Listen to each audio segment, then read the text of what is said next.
बहुत बहुत स्वागत है। ਤਾਂ ਕਿਰਪਾ ਕਰਕੇ ਸਾਈਡਾਂ ਤੇ ਖੜੇ ਬੰਦੇ ਪਲੀਜ਼।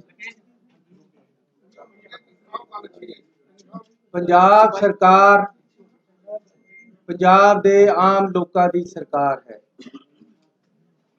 ਤੇ ਹਰ ਆਮ ਨਾਗਰਿਕ ਨੂੰ ਚਾਹੇ ਉਹ ਕਿਸੇ ਵਰਗ ਦਾ ਉਹਨਾਂ ਨੂੰ ਬਰਾਬਰਤਾ ਦੇ ਹੱਕ ਤੇ ਉਹਨਾਂ ਨੂੰ ਸਹੂਲਤਾਂ ਪ੍ਰਦਾਨ ਪੰਜਾਬ ਸਰਕਾਰ ਵੱਲੋਂ ਕੀਤੀਆਂ ਜਾ ਰਹੀਆਂ ਕਿਉਂਕਿ ਪੰਜਾਬ ਦੇ ਲੋਕਾਂ ਦੀ ਸਰਕਾਰ ਹੈ। ਕਰਮਚਾਰੀਆਂ ਦਾ ਵਿਸ਼ਵਾਸ ਸਰਕਾਰ ਦੇ ਵਿੱਚ ਹੋਣਾ ਚਾਹੀਦਾ ਹੈ। ਉਹਦੇ ਵਾਸਤੇ ਅਸੀਂ ਕਰਮਚਾਰੀਆਂ ਦੇ ਪਹਿਲਾਂ ਡੀਏ ਵੀ ਦਿੱਤੇ ਹੈ, ਉਹਨਾਂ ਨੇ ਹੜਤਾਲ ਵਾਪਸ ਲਈ ਹੈ, ਉਹਦੇ ਲਈ ਉਹਨਾਂ ਦਾ ਧੰਨਵਾਦੀ ਹਾਂ। ਤੇ ਅੱਜ ਇੱਕ ਅਹਿਮ ਫੈਸਲਾ ਕਰਕੇ ਪੰਜਾਬ ਸਰਕਾਰ ਦੀ ਕੈਬਨਿਟ ਨੇ 36,000 ਇੰਪਲਾਈਜ਼ ਨੂੰ ਪੱਕੇ ਕਰਨ ਦਾ ਫੈਸਲਾ ਕੀਤਾ ਹੈ। ਇਹਦੀ ਡਿਟੇਲਸ ਅਸੀਂ ਵਿਧਾਨ ਸਭਾ ਦੇ ਵਿੱਚ ਇੱਕ ਬਿੱਲ ਦੇ ਰਾਹੀਂ ਲਿਆ ਕੇ ਤੁਹਾਨੂੰ ਦੇਵਾਂਗੇ। ਸੋ ਇਹ ਕਰਮਚਾਰੀਆਂ ਲਈ ਇੱਕ ਬਹੁਤ ਬੜਾ ਤੋਹਫਾ ਹੈ ਕਿ ਅਸੀਂ 36,000 ਕਰਮਚਾਰੀਆਂ ਨੂੰ ਪੱਕਾ ਕਰਨ ਜਾ ਰਹੇ ਹਾਂ। ਇਸ ਦੇ ਨਾਲ ਹੀ ਪੰਜਾਬ ਦੇ ਵਿੱਚ ਜਿਹੜੇ ਡੀਸੀ ਰੇਟ ਹੈ ਉਹ ਘੱਟ ਹੈ, ਜਿਹਦੇ ਨਾਲ ਤਨਖਾਹਾਂ ਘੱਟ ਮਿਲ ਰਹੀਆਂ। ਪੰਜਾਬ ਸਰਕਾਰ ਨੇ ਇਕੱਲੇ ਸਰਕਾਰੀ ਕਰਮਚਾਰੀਆਂ ਦੇ ਨਹੀਂ, ਪ੍ਰਾਈਵੇਟ ਦੇ ਵੀ ਮਿਨੀਮਮ ਵੇਜ ਹੈ ਜਿਹੜੇ ਉਹ ਵਧਾਉਣ ਦਾ ਫੈਸਲਾ ਕੀਤਾ ਹੈ ਤੇ 415 ਰੁਪਏ 99 ਪੈਸੇ ਪੰਜਾਬ ਸਰਕਾਰ ਜਿਹੜਾ ਰੇਟ ਹੈ 1 ਮਾਰਚ 2020 ਤੋਂ ਪਿੱਛੇ ਤੋਂ ਵਧਾਉਣ ਜਾ ਰਹੀ ਹੈ। ਵਧਾ ਦਿੱਤੇ, ਮਤਲਬ ਕੈਬਨਿਟ 'ਚ ਪਾਸ ਹੋ ਗਿਆ ਹੈ ਤੇ ਇਹਦੇ ਨਾਲ 1 ਮਾਰਚ ਤੋਂ ਲੈ ਕੇ ਅੱਜ ਤੱਕ ਦੇ ਡੀਸੀ ਰੇਟ ਮਿਨੀਮਮ ਵੇਜ ਹੈ ਜਿਹੜੇ ਉਹਦੇ ਬਕਾਏ ਵੀ ਮਿਲਣਗੇ ਤੇ ਅੱਗੇ ਨੂੰ ਵੀ ਜਿਹੜਾ 415 ਰੁਪਈਆ ਰੇਟ ਹੈ ਮਿਨੀਮਮ ਵੇਜ ਹੈ ਉਹ ਵੱਧ ਜਾਏਗਾ। ਇਹਦੇ ਨਾਲ ਆਊਟਸੋਰਸ ਖਾਸ ਤੌਰ ਤੇ ਜਿਹੜੇ ਜਿੰਨੇ ਮੁਲਾਜ਼ਮ ਹੈ ਜਾਂ ਫੈਕਟਰੀਆਂ ਦੇ ਵਿੱਚ ਜਿੰਨੇ ਮੁਲਾਜ਼ਮ ਲੱਗੇ ਹੋਏ ਆ, ਕੰਮ ਕਰਦੇ ਆ, ਪ੍ਰਾਈਵੇਟ ਕੰਮ ਕਰਦੇ ਆ, ਉਹਨਾਂ ਨੂੰ ਫਾਇਦਾ ਹੋਏਗਾ। ਜਿਹੜੀ ਸਾਡੀ ਸੋਚ ਸੀ ਕਿ ਬਹੁਤ ਘੱਟ ਤਨਖਾਹ ਮਿਲਦੀ ਹੈ ਉਸ ਨੂੰ ਅਸੀਂ ਆਪਣੀ ਨੂੰ ਅੱਗੇ ਵਧਾ ਕੇ ਤਨਖਾਹ ਵਧਾਈ ਹੈ। ਪੰਜਾਬ ਦੇ ਵਿੱਚ ਹਮੇਸ਼ਾ ਇਹ ਗੱਲ ਰਹੀ ਹੈ ਕਿ ਰੇਤ ਮਾਫੀਏ ਦਾ ਰਾਜ ਹੈ। ਤੁਸੀਂ ਕਿਸੇ ਦਰਿਆ ਤੇ ਚਲੇ ਜਾਓ, ਪਹਿਲਾਂ ਜਿਹੜਾ ਰੇਤਾ 16 ਰੁਪਏ ਤੋਂ ਲੈ ਕੇ 22 ਰੁਪਏ ਤੱਕ ਨਦੀ ਜਾਂ ਦਰਿਆਵਾਂ ਦੇ ਵਿੱਚ ਵਿਕਦਾ ਸੀ, ਹਾਲਾਂਕਿ ਰੇਟ 9 ਰੁਪਏ ਸੀ। ਅੱਜ ਸਰਕਾਰੀ ਰੇਟ 9 ਰੁਪਏ ਹੈ। ਐਸੀ ਆਪਣੀ ਸਰਕਾਰ ਆਉਣ ਤੋਂ ਬਾਅਦ ਬਿਲਕੁਲ ਸਿੱਧਾ ਕਰਤਾ ਕੰਮ। ਤੁਸੀਂ ਕਿਸੇ ਦਰਿਆ ਤੇ ਚਲੇ ਜਾਓ, ਅੱਜ 9 ਰੁਪਏ ਰੇਟਾ ਮਿਲ ਰਿਹਾ, ਲੇਕਿਨ ਇਹ ਵੀ ਮਹਿੰਗਾ ਹੈ। ਇਸ ਕਰਕੇ ਅੱਜ ਅਸੀਂ ਫੈਸਲਾ ਕੀਤਾ ਹੈ ਕਿ ਹਰ ਦਰਿਆ ਜਾਂ ਖੱਡ ਤੇ ਰੇਤੇ ਦਾ ਰੇਟ 5 ਰੁਪਏ 50 ਪੈਸੇ ਹੋਏਗਾ। ਇਹਦੇ ਵਿੱਚ ਇਹ ਵੀ ਸਰਕਾਰ ਦੇ ਸਾਰੇ ਪੈਸੇ ਨਹੀਂ ਹੈ ਜਾਂ ਠੇਕੇਦਾਰ ਦੇ ਨਹੀਂ ਹੈ, ਇਹਦੇ ਵਿੱਚ ਜ਼ਿਮੀਂਦਾਰ ਜਿਹਦੀ ਜ਼ਮੀਨ ਦਰਿਆ, ਕਿਉਂਕਿ ਦਰਿਆ ਹੈ ਜਿਹੜਾ ਉਹ 90% ਜਾਂ 80% ਜ਼ਿਮੀਂਦਾਰਾਂ ਦਾ ਹੈ, ਉਹਦੀ ਮਾਲਕੀਤ ਜ਼ਿਮੀਂਦਾਰਾਂ ਦੀ ਹੈ। ਜਿਹਦੀ ਜ਼ਮੀਨ ਆ ਉਹ ਵੀ ਪੈਸੇ ਭਾਲਦਾ ਹੈ, ਉਹਨੂੰ ਵੀ ਪਹਿਲਾ ਰੇਟ ਮਿਲਦਾ ਹੈ। ਇਹਦੇ ਜ਼ਿਮੀਂਦਾਰ ਦੇ ਪੈਸੇ ਵੀ ਹੋਣਗੇ, ਇਹਦੇ ਵਿੱਚ ਭਰਾਈ ਵੀ ਹੋਏਗੀ। ਜਿਹੜੀ ਭਰਾਈ ਹੈ ਉਹ ਵੀ 5.5 ਰੁਪਏ 'ਚ ਹੋਏਗੀ। ਜਿਹੜਾ ਠੇਕੇਦਾਰ ਹੈ ਉਹ ਰਸਤਾ ਬਣਾ ਕੇ ਦੇਗਾ, ਗੱਡੀ ਕੋਈ ਫਸ ਗਈ ਉਹਨੂੰ ਕੱਢੇਗਾ, ਸਾਰਾ ਕੰਮ ਉਹਦਾ ਹੋਏਗਾ, ਸਿਸਟਮ ਉਹ ਚਲਾਏਗਾ, ਕੰਡਾ ਉਹ ਲਗਾਏਗਾ, ਭਰਤੀ ਉਹ ਕਰੇਗਾ। ਇਹ ਸਾਰਾ ਕੁਝ ਵਿੱਚੇ ਜ਼ਮੀਨ ਦੇ ਪੈਸੇ, ਵਿੱਚੇ ਭਰਾਈ, ਵਿੱਚੇ ਸਦਾਈ, ਸਾਰਾ ਕੁਝ 5.5 ਰੁਪਏ 'ਚ, ਜਿਹੜਾ 9 ਰੁਪਏ 'ਚ ਪਹਿਲਾਂ ਮਿਲਦਾ ਸੀ। ਸਰਕਾਰੀ ਰੇਟ 9 ਸੀ ਪਰ 16 ਤੋਂ 22 ਰੁਪਏ ਤੱਕ ਪਹਿਲਾਂ ਵਿਕਦਾ ਰਿਹਾ। ਪਹਿਲਾਂ ਮੈਂ ਐਕਸਪੈਰੀਮੈਂਟ ਕੀਤਾ ਕਿ ਕਿਆ ਜੇ ਮੈਂ ਮੁੱਖ ਮੰਤਰੀ ਬਣ ਗਿਆ, ਸਾਡੀ ਸਰਕਾਰ ਨਵੀਂ ਆ ਗਈ, ਕਾਂਗਰਸ ਦੀ ਸਰਕਾਰ ਆਈ ਦੁਬਾਰਾ ਦੇ ਤੋਂ, ਕਿਆ ਮੈਂ ਇਹ ਕਰ ਸਕਦਾ ਕਿ 9 ਰੁਪਏ ਪਰ ਵਿਕੇ। ਇਹ ਮੈਂ ਟੈਸਟ ਕੀਤਾ। ਉਹਦੇ ਵਾਸਤੇ ਸਾਰੇ ਐਸਐਸਪੀ ਡੀਸੀਆਂ ਨੂੰ ਬੁਲਾ ਕੇ ਮੀਟਿੰਗ ਕਰਕੇ ਕਿਹਾ ਕਿ ਜਾਂ ਮੈਂ ਨਹੀਂ ਹੈ ਜਾਂ 9 ਰੁਪਏ ਰੇਤਾ ਨਹੀਂ ਹੈ। ਅੱਜ ਕੋਈ ਪੰਜਾਬ ਦਾ ਬੰਦਾ ਹੱਥ ਖੜਾ ਕਰਕੇ ਕਹਿ ਦੇ ਕਿ ਦਰਿਆ ਤੇ 9 ਰੁਪਏ ਨਹੀਂ ਵਿਕਦਾ ਤਾਂ ਮੈਂ ਜ਼ਿੰਮੇਵਾਰ। ਲੇਕਿਨ ਕੱਲ ਤੋਂ 5.5 रुपये ਵਿਕੇਗਾ। ਪਹਿਲਾਂ 5-7 ਹਜ਼ਾਰ ਰੁਪਏ ਟਰੱਕ ਸਸਤਾ ਹੋ ਚੁੱਕਿਆ। ਕੱਲ ਨੂੰ ਤੁਸੀਂ ਦੇਖਿਓ ਕਿੱਥੇ ਜਾਣਾ ਹੈ। ਲੇਕਿਨ ਮੈਂ ਕਲੀਅਰ ਕਰ ਦੇਣਾ ਚਾਹੁੰਦਾ, ਕਈਆਂ ਨੂੰ ਕਨਸੈਪਟ ਦੇ ਵਿੱਚ ਕਲੈਰਿਟੀ ਨਹੀਂ ਹੁੰਦੀ। ਪਿੰਡਾਂ ਦੇ ਵਿੱਚ ਇਹ ਦਰਿਆ ਦੇ ਉੱਪਰ ਦਾ ਰੇਟ ਹੈ। ਉਸ ਤੋਂ ਬਾਅਦ ਟਰਾਂਸਪੋਰਟ ਹੈ ਜਿਹੜੀ, ਉਹਨਾਂ ਨਾਲ ਵੀ ਅਸੀਂ ਗੱਲ ਕਰ ਰਹੇ ਕਿ ਮਿਨੀਮਮ ਟਰਾਂਸਪੋਰਟ ਲੱਗੇ ਤਾਂ ਕਿ ਜਿਹਨੇ ਘਰ ਬਣਾਉਣਾ ਹੈ ਉਹਨੂੰ ਰੇਤਾ ਘੱਟ ਤੇ ਘੱਟ ਰੇਟ ਤੇ ਮਿਲੇ।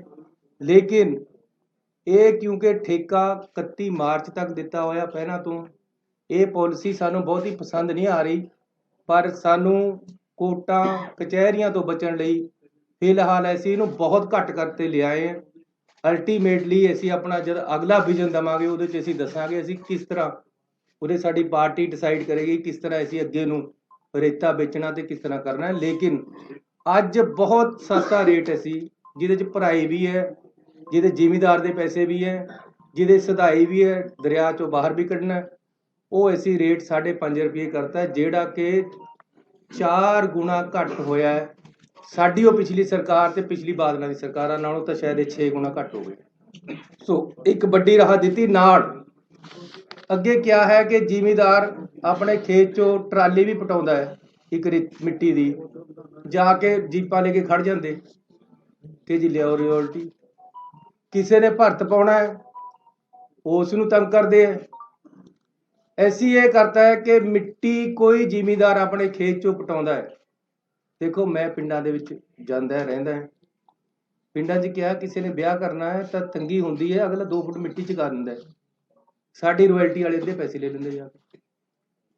ਹੁਣ ਅਸੀਂ ਬਿਲਕੁਲ ਕਲੀਅਰ ਕਰਤਾ ਹੈ ਕਿ ਕੋਈ ਜ਼ਿਮੀਂਦਾਰ ਆਪਣੀ 3 ਫੁੱਟ ਤੱਕ ਮਿੱਟੀ ਚੁਕਾਵੇ, ਕੋਈ ਪੈਸਾ ਨਹੀਂ ਲੈਣਾ ਕਿਸੇ ਨੇ, ਨਾ ਹੀ ਜਾਣਾ ਹੈ, ਨਾ ਕੋਈ ਮਨਜ਼ੂਰੀ ਦੀ ਲੋੜ ਹੈ। ਤੇ ਨਾਲ ਦੀ ਨਾਲ ਇੱਟਾਂ ਬੜੀਆਂ ਮਹਿੰਗੀਆਂ ਹੋ ਰਹੀਆਂ। ਉਹਦਾ ਇੱਕ ਬੜਾ ਕਾਰਨ ਇਹ ਹੈ ਕਿ ਉਹ ਮਾਈਨਿੰਗ ਪਾਲਿਸੀ ਲੱਗ ਜਾਂਦੀ ਉਹਦੇ ਤੇ, ਜਦੋਂ ਭੱਠੇ ਵਾਲਾ ਮਿੱਟੀ ਚੱਕਦਾ ਹੈ। ਜ਼ਿਮੀਂਦਾਰ ਤੋਂ ਭੱਠੇ ਵਾਲਾ ਮਿੱਟੀ ਲੈਂਦਾ, ਜ਼ਿਮੀਂਦਾਰ ਨੂੰ 4 ਪੈਸੇ ਆ ਜਾਂਦੇ 1 ਫੁੱਟ ਦੇ, ਲੇਕਿਨ ਅੱਧੇ ਪੈਸੇ ਮਾਈਨਿੰਗ ਵਾਲੇ ਲੈ ਜਾਂਦੇ। ਅੱਜ ਅਸੀਂ ਇਹ ਫੈਸਲਾ ਕਰ ਲਿਆ ਕਿ ਭੱਠਿਆਂ ਨੂੰ ਮਾਈਨਿੰਗ ਪਾਲਿਸੀ ਤੋਂ ਬਾਹਰ ਕਰ ਦੇਣਾ, ਜਿਹਦੇ ਨਾਲ ਭੱਠਾ ਵਾਲਾ ਜ਼ਿਮੀਂਦਾਰ ਨਾਲ ਸਿੱਧਾ ਕੰਟਰੈਕਟ ਕਰਕੇ ਉਦੋਂ ਮਿੱਟੀ ਲੈ ਲਵੇ। ਵਿੱਚ ਠੇਕੇਦਾਰੀ ਸਿਸਟਮ ਜਾਂ ਮਾਫੀਆ ਜਾਂ ਮਾਈਨਿੰਗ ਕੁਛ ਨਹੀਂ, ਫਰੀ ਹੋ ਗਿਆ ਇਹ ਕੰਮ ਪੰਜਾਬ 'ਚ ਅੱਜ ਤੋਂ ਬਾਅਦ। ਵੈਸੇ ਤਾਂ ਅਸੀਂ ਕਾਫੀ ਦਿਨਾਂ ਤੋਂ ਕਰ ਚੁੱਕੇ ਹਾਂ, ਲੇਕਿਨ ਅੱਜ ਤੋਂ ਬਾਅਦ ਤਾਂ ਜੇ ਕੋਈ ਮਿੱਟੀ ਵਾਲਾ ਭਰਤ ਪਾਉਣ ਜ਼ਿਮੀਂਦਾਰ ਮਿੱਟੀ ਚੁਕਾਉਂਦਾ ਕੋਈ ਤੰਗ ਕਰੇਗਾ ਤਾਂ ਮੈਂ ਜ਼ਿੰਮੇਵਾਰ ਹਾਂ, ਮੇਰਾ ਗਲਾ ਕੱਟਿਓ। ਜੇ 5.5 ਰੁਪਏ ਤੋਂ 1 ਪੈਸਾ ਵੀ ਰੇਤਾ ਵੱਧ ਵਿਕੇ ਤਾਂ ਮੈਂ ਜ਼ਿੰਮੇਵਾਰ ਹਾਂ। ਪਹਿਲਾਂ ਮੈਨੂੰ ਬਹੁਤ ਬੰਦੇ ਕਹਿੰਦੇ ਸੀ ਇਹ 9 ਰੁਪਏ ਵੀ ਨਹੀਂ ਤੁਸੀਂ ਕਰ ਸਕਦੇ, ਜੇ ਤਾਂ ਬਹੁਤ ਬੰਦੇ ਇਨਵੋਲਵ ਹੈ ਇਹਦੇ 'ਚ, ਪੁਲਿਸ ਇਨਵੋਲਵ ਹੈ ਇਹਦੇ 'ਚ, ਫਲਾਣਾ ਇਨਵੋਲਵ ਹੈ ਇਹਦੇ 'ਚ, ਢਿਮਕਾ 9 ਰੁਪਏ ਵਿਕ ਰਿਹਾ। ਇੰਪਲੀਮੈਂਟੇਸ਼ਨ ਜਿਹੜਾ ਲੀਡਰ, ਜਿਹੜੀ ਸਰਕਾਰ, ਜਿਹੜੀ ਪਾਰਟੀ ਰਾਜ ਨੂੰ ਚਲਾ ਰਹੀ ਹੈ ਉਹਦੀ ਵਿਲ ਤੇ ਹੈ। ਇਹ ਮੈਂ ਪਿਛਲੇ ਮੁੱਖ ਮੰਤਰੀਆਂ ਨੂੰ ਵੀ ਕਿਹਾ ਸੀ, ਜੇ ਸਾਡੀ ਕੈਬਨਿਟ, ਸਾਡਾ ਪਾਰਟੀ, ਸਾਡਾ ਮੁੱਖ ਮੰਤਰੀ ਚਾਹੁੰਦਾ ਕਿ ਜੀ ਇੰਪਲੀਮੈਂਟੇਸ਼ਨ ਕਾਨੂੰਨ ਦੀ ਹੋਵੇ ਤਾਂ ਹੁੰਦੀ ਹੈ। ਚੰਡੀਗੜ੍ਹ ਦੇ ਵਿੱਚ ਵੜਦੇ ਸਾਰੇ ਜੀ ਦੇਖਣ ਲੱਗ ਜਾਂਦੇ ਬੈਲਟ ਕਿੱਥੇ ਹੈ, ਇੰਪਲੀਮੈਂਟੇਸ਼ਨ ਹੈ ਚੰਡੀਗੜ੍ਹ 'ਚ ਕਾਨੂੰਨ ਦੀ। ਪੰਜਾਬ ਦੇ ਵਿੱਚ ਜੇ ਰੇਤਾ ਵੱਧ ਵਿਕਦਾ ਹੈ ਤਾਂ ਇੰਪਲੀਮੈਂਟੇਸ਼ਨ ਨਹੀਂ ਸੀ, ਵੰਡ ਕੇ ਖਾ ਰਹੇ ਸੀ ਉੱਪਰਲਾ ਪੈਸਾ। ਐਸੀ ਬਿਲਕੁਲ ਸਿੱਧਾ ਕਰਤਾ ਕੰਮ। ਕਿਸੇ ਦਰਿਆ ਪਰ ਚਲੇ ਜਾਓ, ਹੁਣ ਜੇ ਕਿਤੇ ਟਰਾਲੀਆਂ ਭਰ ਹੋ ਰਹੀਆਂ, ਕਿਤੇ ਮਿੱਟੀ ਚੱਕ ਹੋ ਰਹੀ ਹੈ ਤਾਂ ਉਹ ਮਾਫੀਆ ਨਹੀਂ ਹੈ। 5.5 ਰੁਪਏ 'ਚ ਵਿਕੇਗਾ ਔਰ ਸਹੀ ਰੇਟ ਦੇ ਵਿੱਚ ਵਿਕੇਗਾ। ਅਸੀਂ ਇਹ ਕਰਾਂਗੇ ਕਿ ਜਿੱਥੇ ਪਾਣੀ ਨਹੀਂ ਆਉਂਦਾ ਉੱਥੇ ਰੇਤਾ ਨਹੀਂ ਚੱਕਣਾ, ਕਿਉਂਕਿ ਉੱਥੇ ਫਿਰ ਖਦਾਨੇ ਬਣਨੇ, ਪਾਣੀ ਨੇ ਉਹਨੂੰ ਰੀਚਾਰਜ ਤਾਂ ਕਰਨਾ ਨਹੀਂ ਰੇਤੇ ਨੂੰ। ਇਸ ਕਰਕੇ ਜਿੱਥੇ ਜਿੱਥੇ ਪਾਣੀ ਆਉਂਦਾ, ਦਰਿਆਵਾਂ ਦੇ ਆਲਰੇਡੀ ਖੱਡਾਂ ਤੈਅ ਹੈ, ਹੋਰ ਵੀ ਕਰਾਂਗੇ, ਲੇਕਿਨ ਸਸਤਾ ਔਰ ਸਹੀ ਰੇਟ ਤੇ ਰੇਤਾ ਪਿੰਡਾਂ 'ਚ ਮਿਲੇਗਾ। ਮਿੱਟੀ ਦਾ ਕੋਈ ਮਾਫੀਆ ਨਹੀਂ ਹੋਏਗਾ, ਭੱਠੇ ਵਾਲਿਆਂ ਨੂੰ ਕੋਈ ਤੰਗ ਨਹੀਂ ਕਰੇਗਾ। ਇਸ ਤੋਂ ਇਲਾਵਾ ਇੱਕ ਫੈਸਲਾ ਅਸੀਂ ਹੋਰ ਅਹਿਮ ਲਿਆ ਕਿ ਜਿਹੜੇ ਪੰਜਾਬ ਦੇ ਇੰਸਟੀਟਿਊਸ਼ਨਲ ਟੈਕਸ ਪੰਜਾਬ ਤੇ ਲੱਗਿਆ ਹੋਇਆ ਸੀ, Punjab institutional and other buildings tax 2011 ਤੋਂ ਸੀ। ਉਸ ਦਿਨ ਮੈਨੂੰ, ਜਿਸ ਦਿਨ ਅਸੀਂ ਗਏ ਲੁਧਿਆਣੇ, ਉਸ ਦਿਨ ਅਸੀਂ ਅਨਾਉਂਸ ਕੀਤਾ ਸੀ, ਅੱਜ ਕੈਬਨਿਟ ਨੇ ਪਾਸ ਕਰ ਦਿੱਤਾ। 2012 ਤੋਂ ਜਿੰਨਾ ਟੈਕਸ ਬਣਦਾ ਸੀ ਅਸੀਂ ਉਹ ਮਾਫ ਕਰ ਦਿੱਤਾ ਹੈ। ਅੱਗੇ ਨੂੰ ਵੀ ਇਹ ਟੈਕਸ ਹੈ ਜਿਹੜਾ ਪੰਜਾਬ ਤੇ ਨਹੀਂ ਲੱਗੇਗਾ।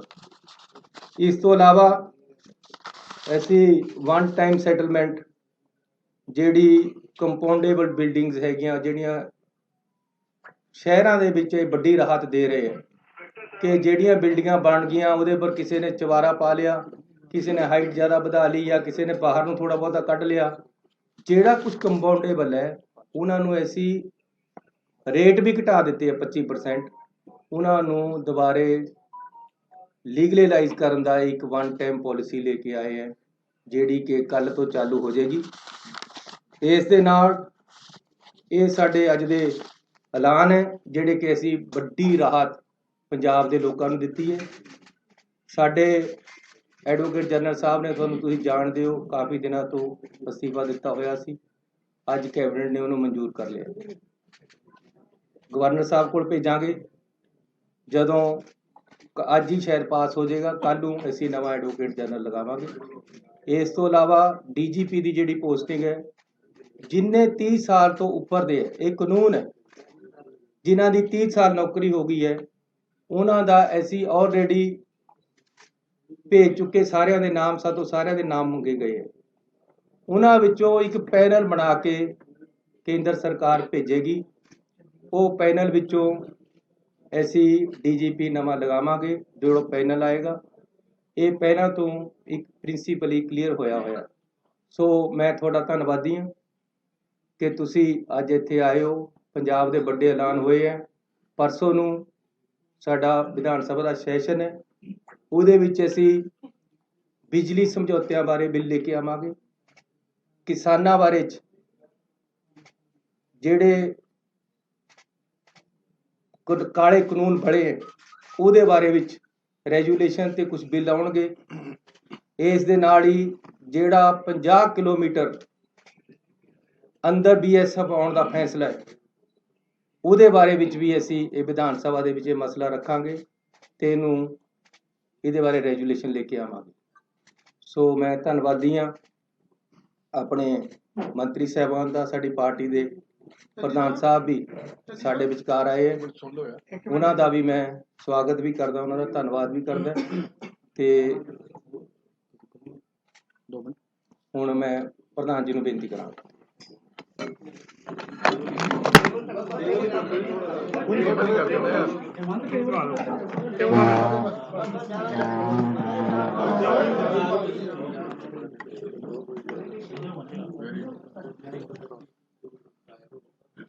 प्यारे दोस्तों, मुख्यमंत्री साहब, मेरे बहुत रिस्पैक्टेड कलीग्स, मैं बधाई देना CM साहब ਨੂੰ ਕਿ ਮੇਰੀ ਮਨ ਦੀ ਬਹੁਤ ਵੱਡੀ ਤਾਂਘ ਸੀ ਇਹ ਕਿ ਰੇਤੇ ਦੇ ਰੇਟ ਫਿਕਸ ਹੋਣ। ਮੈਂ ਪਹਿਲੇ ਦਿਨ ਤੋਂ ਕਹਿਣਾ,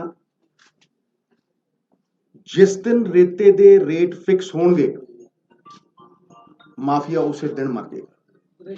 ਅਗਰ ਤੁਸੀਂ ਸ਼ਰਾਬ ਵੀ ਵੇਚਦੇ ਹੋ, ਬੋਤਲ ਦੇ ਉੱਤੇ ਰੇਟ ਹੁੰਦਾ। ਰੇਟ ਜਦੋਂ ਫਿਕਸ ਨਹੀਂ ਹੁੰਦਾ, ਸਪਲਾਈ ਤੇ 170 ਸਾਲ ਦੀ ਪਈ ਹੈ ਪੰਜਾਬ 'ਚ, ਸਪਲਾਈ ਰੋਕ ਦਿੱਤੀ ਜਾਂਦੀ ਹੈ। ਔਰ ਜਿਹੜੀ ਟਰਾਲੀ ਮੈਂ ਰਿਕਮੈਂਡ ਕਰਦਾ ਸੀਗਾ 1000 ਰੁਪਏ ਨੂੰ, ਕਿਉਂਕਿ ਟਰਾਲੀ ਦਾ ਰੇਟ ਫਿਕਸ ਹੋਣਾ ਚਾਹੀਦਾ। 1200, 1000, 1300, ਉਹ 5000 ਦੀ ਵੀ ਵਿਕੀ ਹੈ, ਉਹ 10000 ਦੀ ਵੀ ਵਿਕੀ ਹੈ। ਔਰ ਇਹ ਸਟੇਟ ਦਾ ਰਿਸੋਰਸ ਹੈ।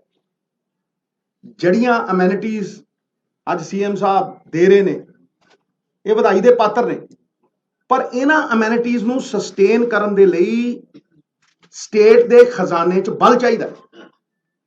ਇਹ ਤਾਂ ਹੀ ਸਸਟੇਨ ਹੋਣਗੀਆਂ। ਔਰ ਉਹ ਸਸਟੇਨ ਕਰਨ ਦੇ ਲਈ ਮੈਂ ਤੁਹਾਨੂੰ ਅੱਜ ਦਾਅਵੇ ਨਾਲ ਕਹਿਣਾ ਕਿ ਐਜੂਕੇਸ਼ਨ ਦੇ ਜਿੰਨੇ ਧਰਨੇ ਲੱਗ ਰਹੇ ਆ, ਅਗਰ ਸਰਪਲਸ 2000 ਕਰੋੜ ਰੁਪਇਆ, 1500 ਕਰੋੜ ਵੀ ਹੋਵੇ, ਇੱਕ ਧਰਨਾ ਨਹੀਂ ਲੱਗੂਗਾ। ਜਾਓ ਪੁੱਛ ਲਓ। ਇਸ ਕਰਕੇ ਇਹ ਜਿਹੜੀ ਫਾਈਨੈਂਸ਼ੀਅਲ ਸਟੈਬਿਲਿਟੀ ਹੈ, ਇਹਦੇ ਲਈ ਚਾਹੇ ਸ਼ਰਾਬ ਦੀ ਪਾਲਿਸੀ ਹੋਵੇ, ਚਾਹੇ ਰੇਤੇ ਦੀ ਪਾਲਿਸੀ ਹੋਵੇ, ਇਹ ਬਹੁਤ ਜ਼ਰੂਰੀ ਹੈ। ਔਰ ਅੱਜ CM ਨੇ ਪਹਿਲੀ ਪੌੜੀ ਚੜੀ, ਇੱਕ ਐਸਾ ਇਤਿਹਾਸ ਰਚਿਆ ਕਿ ਪਹਿਲੀ ਵਾਰ ਅੱਜ ਇਹ ਹੋਇਆ ਕਿ ਜੀ ਰੇਤੇ ਦਾ ਰੇਟ ਫਿਕਸ ਹੋਊਗਾ। ਹਾਲਾਂਕਿ ਮੈਂ ਇਹਨੂੰ ਬਹੁਤ ਅੱਗੇ ਲਿਜਾਣਾ ਚਾਹੁੰਦਾ, ਸਟਾਕਯਾਰਡ ਬਣਾਉਣਾ ਚਾਹੁੰਦਾ।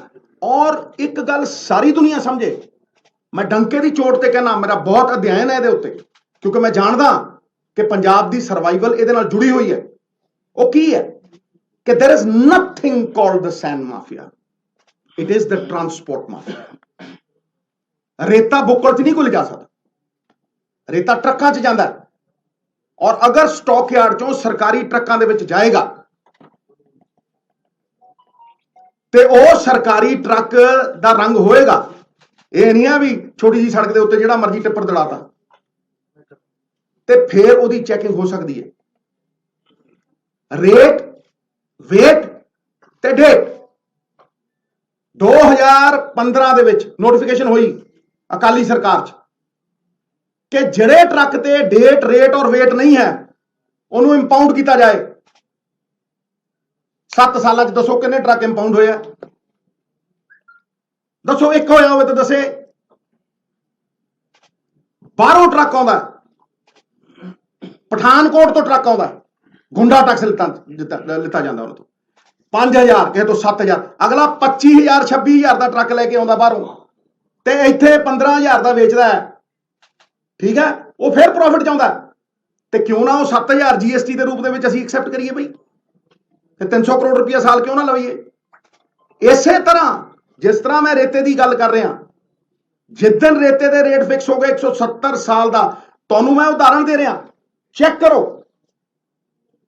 ਅਕਾਲੀ ਸਰਕਾਰ ਨੇ ਇੱਕ ਸਾਲ ਦੇ ਵਿੱਚ ਲਗਾਤਾਰ 10 ਸਾਲ ਚੋਰੀ ਦੀ ਇੰਤਹਾ ਦੇਖੋ, ਲਗਾਤਾਰ 10 ਸਾਲ, ਹਰ ਸਾਲ ਐਵਰੀ ਈਅਰ 40 ਕਰੋੜ ਰੁਪਈਆ ਜਮ੍ਹਾਂ ਕਰਾਇਆ ਇੱਕ ਸਾਲ ਦਾ, ਤੇ ਤੇਲੰਗਾਨਾ ਇੱਕ ਹਫ਼ਤੇ 'ਚ 47 ਕਰੋੜ ਰੁਪਈਆ ਕਮਾਉਂਦਾ ਇੱਕ ਦਰਿਆ ਤੋਂ। ਲਓ, ਜਿੱਥੇ ਮਰਜ਼ੀ ਬਹਾਲ। ਇਹ ਕੀ ਹੈ? ਇਹ ਚੋਰੀ ਨਹੀਂ ਹੈ, ਇਹ ਚੋਰੀ ਤੋਂ ਬਹੁਤ ਅੱਗੇ ਵਾਲੀ ਚੀਜ਼ ਹੈ।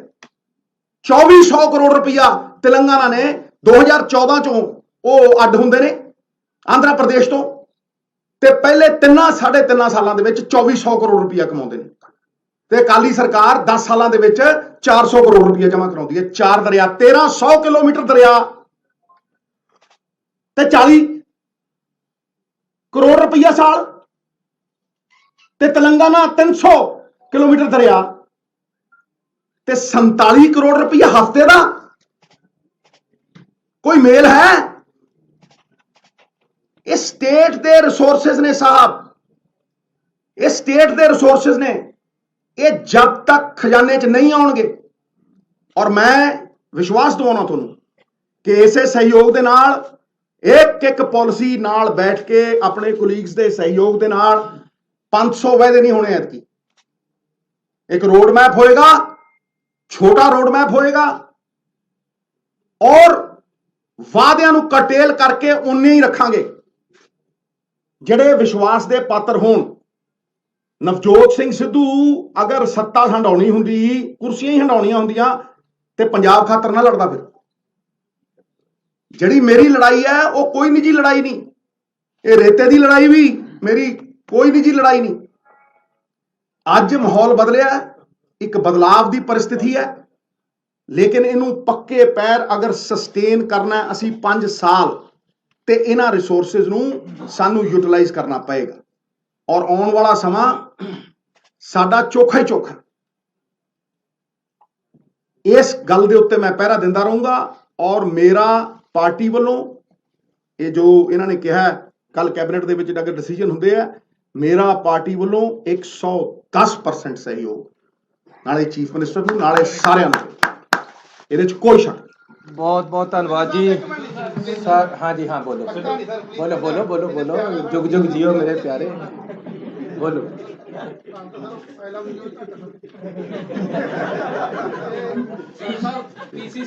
जे प्रेस ते सरकार ते ओपोजिशन सारे जाने सूबे वास्ते तकड़े होके काम करिए। तुसी चौथा पिलर हो, थोड़े सहयोग और थोड़िया ਜਿਹੜੀਆਂ ਆਲੋਚਨਾਵਾਂ ਦੋਨੋਂ ਚਾਹੀਦੀਆਂ, ਕਿਉਂਕਿ ਤੁਸੀਂ ਆਲੋਚਨਾ ਨਹੀਂ ਕਰੋਗੇ ਮੈਨੂੰ ਸਮਝ ਨਹੀਂ ਆਏਗੀ ਕਿ ਮੈਂ ਕਿੱਥੇ ਗਲਤ ਹਾਂ। ਮੈਂ ਆਲੋਚਨਾ ਨੂੰ ਹਮੇਸ਼ਾ ਵੈਲਕਮ ਕਰਦਾ। ਇਹ ਠੀਕ ਹੈ ਕਿ ਸਾਡੇ ਕੰਮ ਦੇ ਵਿੱਚ ਆਲੋਚਨਾ ਹੈ ਨਹੀਂ ਹੋ ਰਹੀ। ਇਹ ਗੱਲ ਜ਼ਰੂਰ ਹੈ, ਤੁਹਾਡੇ ਕੋਲ ਸਮਾਂ ਬੜਾ ਘੱਟ ਹੈ। ਸਿੱਧੂ ਸਾਹਿਬ ਵੀ ਬੜਾ ਕਹਿੰਦੇ ਕਦੀ ਲੱਗਦਾ ਆਪੋਜੀਸ਼ਨ ਦਾ ਰੋਲ ਨਿਭਾ ਰਹੇ, ਕਦੀ ਕਰਨਾ ਚਾਹੀਦਾ। ਪਾਰਟੀ ਸੁਪਰੀਮ ਹੈ, ਬਿਲਕੁਲ ਸਰ। ਪਾਰਟੀ ਦੀਆਂ ਆਈਡੀਓਲੋਜੀ ਨੂੰ ਅਸੀਂ ਇੰਪਲੀਮੈਂਟ ਕਰਨਾ, and we are here to implement their ideologies. ਨਿੱਜੀ ਕੋਈ ਹੈ ਨਹੀਂ ਉਹਨਾਂ ਨੇ ਸਰਕਾਰੀ। ਸਰ ਇੱਕ ਤਾਂ ਜਿਹੜੀ ਮਾਫੀਆ ਦੀ ਗੱਲ ਚੱਲਦੀ ਪਈ ਹੈ, ਮੈਂ ਫਿਰ ਨਾਮ ਵੀ ਲੈ ਦਿੰਦਾ ਕਿ ਰੋਪੜ ਦੇ ਵਿੱਚ ਸਰ ਕਈ ਖੱਡਾਂ ਇਦਾਂ ਕੋਈ ਰੋਪੜ ਦੇ ਵਿੱਚ ਆ, ਬਾਕੀ ਹੈ ਜਿਹੜੀ ਲੀਗਲਾਈਜ਼ ਖੱਡ ਹੈ ਉਹ ਚੱਲਦੀ ਨਹੀਂ ਹੈ। ਜਿਹੜੇ ਪੋਲੀਟੀਸ਼ੀਅਨ ਹੈ ਜਾਂ ਸਾਡੇ ਸਪੋਕਰ ਜਿਹੜੇ ਸਾਡੇ ਕੋਈ ਲੀਡਰਸ ਨੇ ਉਹਨਾਂ ਦੀ ਸ਼ਹਿਰ ਨਾਲ ਚੱਲਦੀ ਹੈ। ਜਿਹੜੀ ਲੀਡਰ ਜਿਵੇਂ ਆਮ ਰੋਪੜ ਦੇ ਵਿੱਚ ਇੱਕ ਟੌਪ ਦੇ ਲੀਡਰ ਤੁਹਾਡੇ ਸੱਤਾ ਰੂਟ ਦੇ ਵਿੱਚ ਨਾਮ ਵੱਜਦਾ ਹੈ, ਉਹ ਸਰ ਕੀ ਜਿਹੜੀਆਂ ਲੀਗਲਾਈਜ਼ ਜਿਹੜੀਆਂ ਰੁਕੀਆਂ ਹੋਈਆਂ ਇਲੀਗਲ ਚੱਲਦੀਆਂ ਪਈਆਂ ਨੇ, ਉਹ ਉਹਦੇ ਵਾਸਤੇ ਕੋਈ ਮੈਕੈਨਿਜ਼ਮ ਕੋਈ? ਸਰ ਤੁਸੀਂ ਮੈਨੂੰ ਦੱਸੋ 9 ਰੁਪਏ ਤੇ ਘੱਟ ਜੇ ਇੱਕ ਵੀ ਇਲੀਗਲ ਚੱਲਣ ਨਹੀਂ ਦੇਵਾਂਗਾ। ਨੰਬਰ 1 ਹੁਣ 5.5 ਤੋਂ 1 ਪੈਸਾ ਵੱਧ ਨਹੀਂ ਵਿਕਣ ਦੇਵਾਂਗਾ। ਜਾਂ ਪੈਸਾ ਸਰਕਾਰ ਨੂੰ ਆਏਗਾ ਜਾਂ ਲੋਕਾਂ ਨੂੰ ਜਾਏਗਾ, ਇਹਦੇ ਵਿੱਚ ਕਿਤੇ ਨਹੀਂ। ਤੁਸੀਂ ਇਹਨਾਂ ਨੇ ਹੁਣੇ ਟਰਾਲੀ ਦੀ ਗੱਲ ਕਰੀ ਹੈ, ਜਿਹੜਾ ਮੈਂ ਅੱਜ ਰੇਟ ਦਿੱਤਾ ਮੇਰੀ ਆਪਣੀ ਸਰਕਾਰ ਨੇ, ਸਾਡੀ ਪਾਰਟੀ ਦੀ ਸਰਕਾਰ ਨੇ 5.5 ਰੁਪਏ, ਉਹਦੇ ਨਾਲ 800 ਰੁਪਏ ਦੀ ਟਰਾਲੀ ਭਰਦੀ। ਅੱਜ ਤੱਕ ਕਦੇ ਸੁਣਿਆ 800 ਰੁਪਏ ਦੀ ਟਰਾਲੀ ਭਰ ਜਾਏਗੀ ਰੇਤੇ ਦੀ? ਔਰ ਇਹਦੇ ਵਿੱਚ ਭਰਾਈ ਵੀ ਹੈ, ਇਹਦੇ ਵਿੱਚ ਚੁਕਾਈ ਵੀ ਹੈ, ਇਹਦੇ ਵਿੱਚ ਠੇਕੇਦਾਰ ਜ਼ਿਮੀਦਾਰ ਦੇ ਪੈਸੇ ਵੀ ਹੈ। ਅਗਲਾ ਆਵੇ, ਮੈਂ ਕਹਿੰਦਾ ਜੀ ਤੁਸੀਂ ਇਹ ਦਰਿਆ ਦਾ ਰੇਟ ਹੈ, ਕੋਈ ਬੰਦਾ ਆਪਣੀ ਟਰਾਲੀ ਲਿਆ ਕੇ ਭਰਾ ਲਵੇ, ਕੋਈ ਆਪਣਾ ਟਰੱਕ ਲਿਆ ਕੇ ਭਰਾ ਲਵੇ। ਟਰਾਂਸਪੋਰਟ ਜੇ ਜ਼ਿਆਦਾ ਪੈਸੇ ਲੈਂਦਾ ਆਪਣਾ ਟਰੱਕ ਕਰਕੇ ਲਿਆਓ, ਅਸੀਂ ਤਾਂ ਤੁਹਾਨੂੰ ਭਰ ਕੇ ਦੇਣਾ, ਭਰ ਕੇ ਵੀ ਦੇਵਾਂਗੇ। ਜੇ ਅਗਲਾ ਆਪਣੀ ਜੇਸੀਬੀ ਨਾਲ ਭਰਦਾ ਆ ਕੇ ਤਾਂ 1 ਰੁਪਿਆ ਸੈਂਕੜਾ ਭਰਾਈ ਦਾ ਰੇਟ ਹੈ, ਉਹ ਘੱਟ ਹੋ ਜਾਏਗਾ। ਸੋ ਬਹੁਤ ਹੀ ਲਿਬਰਲ ਔਰ ਲੋਕਾਂ ਦੇ ਪੱਖੀ ਐਸੀ ਪਾਲਿਸੀ ਲੈ ਕੇ ਆਏ ਹੈ। ਲੇਕਿਨ ਫਿਰ ਮੈਂ ਕਹਿੰਦਾ ਕਿ ਸਾਡੀ ਪਾਰਟੀ ਦਾ ਵਿਜ਼ਨ ਹੈ ਜਿਹੜਾ, ਉਹ ਆਉਣ ਵਾਲੇ ਸਮੇਂ 'ਚ ਅਸੀਂ ਲਾਗੂ ਕਰਾਂਗੇ ਔਰ ਨਵੀਂ ਪਾਲਿਸੀ ਜਿਹੜੀ ਅਸੀਂ ਇੱਕ ਵਿਜ਼ਨ ਦੇਵਾਂਗੇ ਤੇ ਕੋਈ ਖੱਡ ਐਸੀ ਇਲੀਗਲ ਚੱਲਣ ਨਹੀਂ ਦੇਵਾਂਗੇ। ਠੀਕ ਹੈ, ਪਿਛਲੇ ਸਮੇਂ 'ਚ ਜਿਹੜਾ ਕੁਝ ਹੋਇਆ ਤੁਹਾਨੂੰ ਵੀ ਪਤਾ ਹੈ, ਕੌਣ ਮਜੀਠੀਆ ਸੀ, ਕੌਣ ਸੀ, ਕਿੱਥੇ ਕਿੱਥੇ ਕਿਸ ਤਰ੍ਹਾਂ ਚੱਲਦਾ ਰਿਹਾ। ਇਹੀ ਇੱਥੇ ਸੁਖਬੀਰ ਸੀਗਾ, ਇਹੀ ਕੁਝ ਇੱਥੇ ਹੋਇਆ।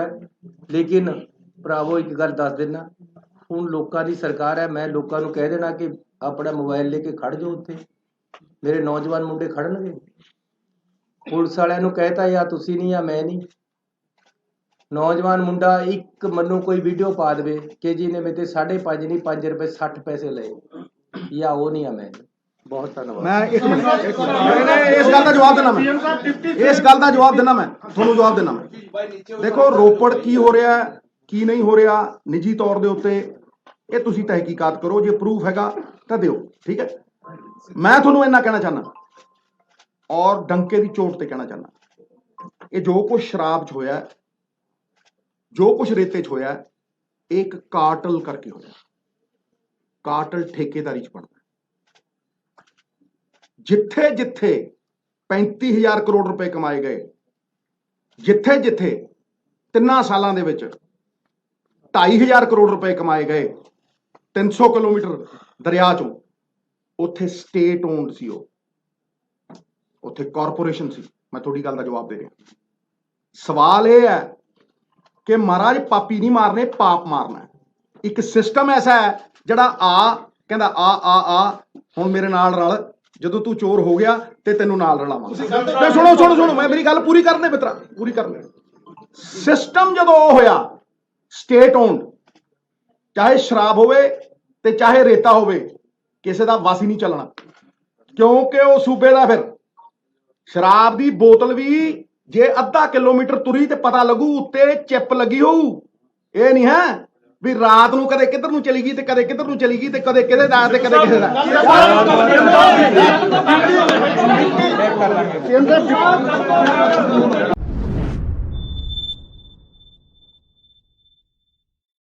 ਬੀਤੇ ਕੱਲ ਦੇਹਰਾ ਸ੍ਰੀ ਗੁਰੂ ਰਵਿਦਾਸ ਮੰਦਿਰ ਚੱਕ ਹਕੀਮ ਵਿਖੇ ਭਾਰਤ ਦੇ ਅਨੇਕਾਂ ਮਹਾਪੁਰਸ਼ਾਂ ਦੀ ਅਗਵਾਈ ਹੇਠ ਮੀਰਾ ਚੱਲੀ ਸਤਗੁਰ ਕੇ ਧਾਮ ਇਤਿਹਾਸਕ ਸਾਂਝੀਵਾਲਤਾ ਯਾਤਰਾ ਦਾ ਪੋਸਟਰ ਜਾਰੀ ਕੀਤਾ ਗਿਆ। ਇਹ ਯਾਤਰਾ 19 ਨਵੰਬਰ ਨੂੰ ਸੰਤ ਮੀਰਾਬਾਈ ਜੀ ਦੇ ਜਨਮ ਸਥਾਨ ਮੇੜਤਾ ਰਾਜਸਥਾਨ ਤੋਂ ਚੱਲ ਪੰਜਾਬ ਦੇ ਵੱਖ-ਵੱਖ ਸ਼ਹਿਰਾਂ ਚੋਂ ਹੁੰਦੀ ਹੋਈ 29 ਨਵੰਬਰ ਦਿਨ ਸੋਮਵਾਰ ਨੂੰ ਚੱਕ ਹਕੀਮ ਫਗਵਾੜਾ ਵਿਖੇ ਸੰਪੂਰਨ ਹੋਵੇਗੀ। ਇਤਿਹਾਸਕ ਦੇਹਰਾ ਸ਼੍ਰੀ ਰਵਿਦਾਸ ਮੰਦਿਰ ਤੋਂ ਇੱਕ ਇਤਿਹਾਸਕ ਯਾਤਰਾ ਜੋ ਕਿ ਮਹਿਰਤਾ ਸਿਟੀ ਰਾਜਸਥਾਨ ਦੇ ਵਿੱਚ ਮੀਰਾ ਜੀ ਦੇ ਜਨਮ ਸਥਾਨ ਤੋਂ ਇਹ ਯਾਤਰਾ ਦਾ ਆਰੰਭ ਹੋਵੇਗਾ। ਇਹ ਯਾਤਰਾ ਅਲੱਗ-ਅਲੱਗ ਸਥਾਨਾਂ ਤੋਂ ਹੁੰਦੀ ਹੋਈ ਰਾਜਸਥਾਨ ਅਤੇ ਪੰਜਾਬ ਤੋਂ ਔਰ 29 ਤਰੀਕ ਦਿਨ ਸੋਮਵਾਰ ਨੂੰ ਇਤਿਹਾਸਕ ਡੇਰਾ ਸ਼੍ਰੀ ਗੁਰਦਾਸ ਮੰਦਿਰ ਵਿਖੇ ਸੰਪੂਰਨ ਹੋਵੇਗੀ। ਇਸ ਯਾਤਰਾ ਦੇ ਵਿੱਚ ਸਤਿਗੁਰ ਰਵਿਦਾਸ ਮਹਾਰਾਜ ਦੀਆਂ ਪਵਿੱਤਰ ਨਿਸ਼ਾਨੀਆਂ ਸੰਗਤਾਂ ਦੇ ਦਰਸ਼ਨਾਂ ਵਾਸਤੇ ਲੈ ਕੇ ਆਇਆ ਜਾ ਰਿਹਾ ਹੈ, ਜਿਹਦੇ ਵਿੱਚ ਮਹਾਰਾਜ ਜੀ ਦਾ ਚਾਂਦੀ ਦਾ ਆਸਣ ਹੈ, ਮਹਾਰਾਜ ਜੀ ਦੇ ਸੰਖ ਨੇ ਔਰ ਸਤਿਗੁਰਾਂ ਦੀਆਂ ਖੜਾਵਾਂ ਔਰ ਇੱਕ ਮਾਲਾ ਔਰ ਮੀਰਾ ਜੀ ਦਾ ਇੱਕ ਤਾਰਾ ਹੈ, ਜੋ ਸੰਗਤਾਂ ਦੇ ਦਰਸ਼ਨ ਵਾਸਤੇ ਉਸ ਸਥਾਨ ਤੋਂ ਲੈ ਕੇ ਆਇਆ ਜਾ ਰਿਹਾ ਹੈ। ਔਰ ਇੱਕ ਮੂਰਤੀ ਹੈ ਜੋ ਕਿ ਗੁਰੂ ਰਵਿਦਾਸ ਮਹਾਰਾਜ ਜੀ ਨੇ ਮੀਰਾ ਜੀ ਨੂੰ ਦਿੱਤੀ ਸੀ। ਔਰ ਆਪ ਸਭ ਸੰਗਤਾਂ ਨੂੰ ਬੇਨਤੀ ਹੈ ਕਿ ਇਸ ਯਾਤਰਾ ਵਿੱਚ ਹੁਮਾ ਕੇ ਪਹੁੰਚੋ। ਇਹ ਸਾਂਝੀਵਾਲਤਾ ਯਾਤਰਾ ਮੀਰਾ ਚੱਲੀ ਸਤਿਗੁਰ ਕੇ ਧਾਮ, ਇਹ ਯਾਤਰਾ ਸਮਾਜ ਨੂੰ ਜੋੜਦੀ ਹੋਈ ਅਲੱਗ-ਅਲੱਗ ਸਥਾਨਾਂ ਤੋਂ ਇੱਕ ਪਿਆਰ ਦਾ ਸੁਨੇਹਾ, ਮਨੁੱਖਤਾ ਨੂੰ ਜੋੜਨ ਦਾ, ਮਨੁੱਖ ਨੂੰ ਮਨੁੱਖ ਨਾਲ ਜੋੜਨ ਦਾ ਇੱਕ ਉਪਰਾਲਾ ਕੀਤਾ ਜਾ ਰਿਹਾ। ਮਹਾਂਪੁਰਸ਼ਾਂ ਦੇ ਸਹਿਯੋਗ ਨਾਲ, ਸਾਰੇ ਹੀ ਭੇਖ ਭਗਵਾਨ ਦੇ ਸਹਿਯੋਗ ਨਾਲ ਇਹ ਯਾਤਰਾ ਦਾ ਮਤਲਬ ਆਰੰਭ ਕੀਤਾ ਜਾਣਾ ਹੈ। बोले सो निर्भय सतगुरु रविदास महाराज की जय। परम सत्कारयोग गुरु साध संगत जी, ਅੱਜ ਬਹੁਤ ਖੁਸ਼ੀ ਹੋ ਰਹੀ ਹੈ। ਮਹਾਰਾਜ ਜੀ ਦਾ ਕੈਲੰਡਰ ਰਿਲੀਜ਼ ਕੀਤਾ ਗਿਆ ਸਾਰੇ ਮਹਾਂਪੁਰਸ਼ਾਂ ਦੁਆਰਾ ਔਰ ਸਾਰੇ ਮਹਾਂਪੁਰਸ਼ ਇਸ ਕਾਰਜ ਲਈ ਪਹੁੰਚੇ ਆ। ਅਸੀਂ ਇਸ ਕਾਰਜ ਲਈ ਬਹੁਤ ਖੁਸ਼ੀ ਮਹਿਸੂਸ ਕਰਦੇ ਹਾਂ ਔਰ ਗੁਰੂ ਪਾਤਸ਼ਾਹ ਕਿਰਪਾ ਕਰੇ ਇਸ ਯਾਤਰਾ ਨੂੰ ਆਪਣੀ ਸ਼ੁਭ ਆਸ਼ੀਰਵਾਦ ਪ੍ਰਦਾਨ ਕਰਨ ਔਰ ਹਰ ਸਮੇਂ ਹਰ ਟਾਈਮ ਮਹਾਰਾਜ ਦੇ ਚਰਨਾਂ ਦੇ ਨਾਲ ਜੋ ਮਹਾਰਾਜ ਨੇ ਸਾਨੂੰ ਉਪਦੇਸ਼ ਦਿੱਤਾ ਉਹਦੇ ਅਨੁਸਾਰ ਅਸੀਂ ਆਪਣਾ ਨਿਭਾਉਣ ਦੀ ਕੋਸ਼ਿਸ਼ ਕਰਾਂਗੇ। ਔਰ ਸਾਰੀਆਂ ਸੰਗਤਾਂ ਨੂੰ ਬੇਨਤੀ ਆ ਕਿ ਦੇਸ਼ ਵਿਦੇਸ਼ ਦੀਆਂ ਸੰਗਤਾਂ ਜਿੱਥੇ ਤੱਕ ਸੁਣ ਰਹੀਆਂ ਇਸ ਸ਼ੋਭਾ ਯਾਤਰਾ ਦੇ ਵਿੱਚ ਸ਼ਾਮਲ ਹੋਣ ਔਰ ਇਹਦੀ ਰੌਣਕ ਵਧਾਉਣ, ਆਪਣਾ ਕੀਮਤੀ ਟਾਈਮ ਇਸ ਕਾਰਜ ਵਾਸਤੇ ਬਖਸ਼ਿਸ਼ ਕਰਨ। ਸੋ ਸਾਰੀਆਂ ਸੰਗਤਾਂ ਨੂੰ ਅਸੀਂ ਫਿਰ ਦੁਆਰਾ ਇਹੋ ਹੀ ਬੇਨਤੀ ਕਰਾਂਗੇ ਕਿ ਜੋ ਮਹਾਂਪੁਰਸ਼ਾਂ ਨੇ ਪ੍ਰਸ਼ਾਦ ਸ਼ੁਰੂ ਕੀਤਾ ਹੈ, ਇਸ ਕਾਰਜ ਵਿੱਚ ਸਾਰੀਆਂ ਸੰਗਤਾਂ ਨੇ ਮਨਸਾ ਵਾਚਾ ਕਰਮਣਾ ਕਰਕੇ ਹਾਜ਼ਰ ਰਹਿਣਾ ਔਰ ਮਹਾਂਪੁਰਸ਼ਾਂ ਦੇ ਆਸ਼ੀਰਵਾਦ ਪ੍ਰਾਪਤ ਕਰਕੇ ਇਸ ਕਾਰਜ ਨੂੰ ਸੰਪੂਰਨਤਾ ਬਖਸ਼ੀ ਕਰਨੀ। ਧੰਨਵਾਦ। हाँ जी, जय वाल्मीकि जी। सांझी वार्ता जो यात्रा शुरू होनी, हाँ, राजस्थान तो शुरू हो के जो भगवान वाल्मीकि महाराज जी के पावन पवित्र आश्रम अमृतसर विखे भी पहुँचेगी। तो ਵੱਖ-ਵੱਖ ਪੰਜਾਬ ਦੇ ਹਰ ਇੱਕ ਜ਼ਿਲ੍ਹਿਆਂ ਤੋਂ ਵੱਖ-ਵੱਖ ਮੰਦਰ, ਵੱਖ ਧਾਰਮਿਕ ਸਥਾਨਾਂ ਤੋਂ ਹੁੰਦੀ ਹੋਈ ਇਹ ਸਾਡੇ ਬਹੁਤ ਹੀ ਸਤਿਕਾਰਯੋਗ ਸੰਤ ਹੀਰਾ ਦਾਸ ਜੀ ਮਹਾਰਾਜ ਜਿਨ੍ਹਾਂ ਵੱਲੋਂ ਇਹ ਯਾਤਰਾ ਆਰੰਭ ਕੀਤੀ ਗਈ ਹੈ ਤੇ ਸੰਤਾਂ ਮਹਾਂਪੁਰਸ਼ਾਂ ਵੱਲੋਂ ਇਹ ਯਾਤਰਾ ਸਾਂਝੀ ਵਾਰਤਾ ਜੋ ਕੀਤੀ ਗਈ ਹੈ, ਅਸੀਂ ਧੰਨਵਾਦ ਵੀ ਕਰਦੇ ਹਾਂ ਮਹਾਂਪੁਰਸ਼ਾਂ ਦਾ ਕਿ ਇੱਕ ਪਲੇਟਫਾਰਮ ਤੇ ਇੱਕ ਆਵਾਜ਼ ਦੇ ਨਾਲ ਇੱਕ ਸਮਾਜ ਨੂੰ ਇਕੱਤਰ ਕਰਨ ਲਈ ਜੋ ਇਹ ਬੀੜਾ ਚੁੱਕਿਆ ਗਿਆ ਬਹੁਤ ਸ਼ਲਾਘਾਯੋਗ ਹੈ। ਸੋ ਇੰਨੀਆਂ ਬੇਨਤੀਆਂ ਕਰਦਾ ਹੈ ਮੈਂ ਸਮੁੱਚੀ ਸਾਧ ਸੰਗਤ ਨੂੰ ਇਹ ਅਪੀਲ ਕਰਦਾ ਨਿਮਰਤਾ ਸਹਿਤ ਕਿ ਇਸ ਯਾਤਰਾ ਦੇ ਵਿੱਚ ਆਪ ਸਾਰਿਆਂ ਨੇ ਸ਼ਮੂਲੀਅਤ ਕਰਨੀ ਹੈ ਤੇ ਵੱਖ-ਵੱਖ ਜਗ੍ਹਾ ਤੇ ਸਵਾਗਤ ਕਰਕੇ ਇਸ ਯਾਤਰਾ ਦੇ ਵਿੱਚ ਮਹਾਂਪੁਰਸ਼ਾਂ ਦਾ ਆਸ਼ੀਰਵਾਦ ਪ੍ਰਾਪਤ ਕਰਨਾ ਹੈ। ਜੋ ਬੋਲੇ ਸੋ ਨਿਰਭੈ ਭਗਵਾਨ ਵਾਲਮੀਕ ਮਹਾਰਾਜ।